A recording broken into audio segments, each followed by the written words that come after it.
Public service. Like, I've had a desire to be in public service probably since conversion, but definitely right after that. So I want to serve. I want to serve the state. I want to serve the country. I want to do something that that is a form of service, and I can't. It doesn't do my family justice. It wouldn't do what Craig was saying a long time ago, and I think it's good.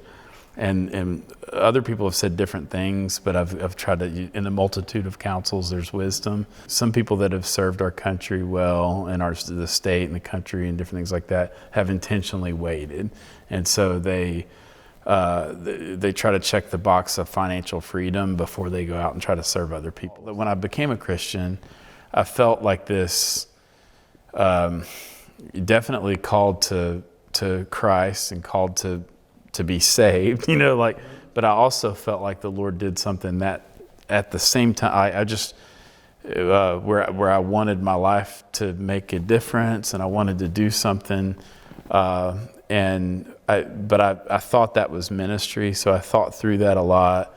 And then it morphed and changed several years later. And so there's this internal desire that's been there for 20-something years. And then there's this external confirmation, so to speak, where people like in the pastors in the church would commend that and say, hey, this is great. I think you should do that. I see you doing that. One of them said it to me the other day. I just want a tour that nobody else can get at some point. He was joking with me, but he's trying to encourage me.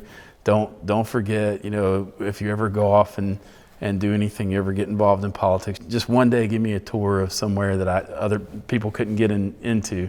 I was like, you got it. Some people, one person, 2014 or 15, I'm doing my job, my day job in IT, and I'm talking to people, and I meet with a bunch of people in centers of influence and breakfast meetings, lunch meetings, coffee meetings.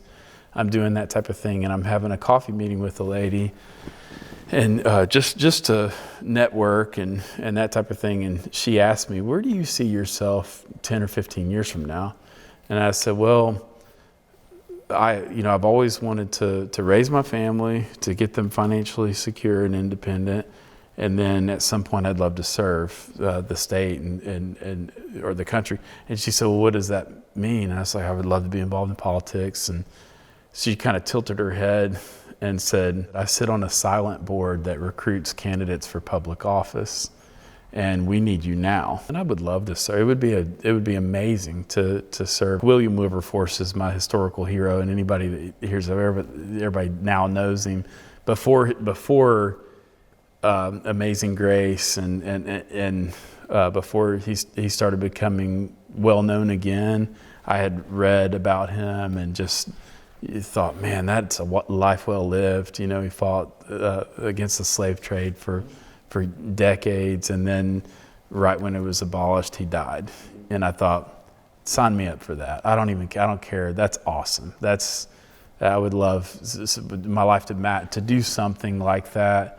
And then Jenny reminds me all the time, hey, your life does matter, and it may be that you get to the end of your life and what you've done with the family is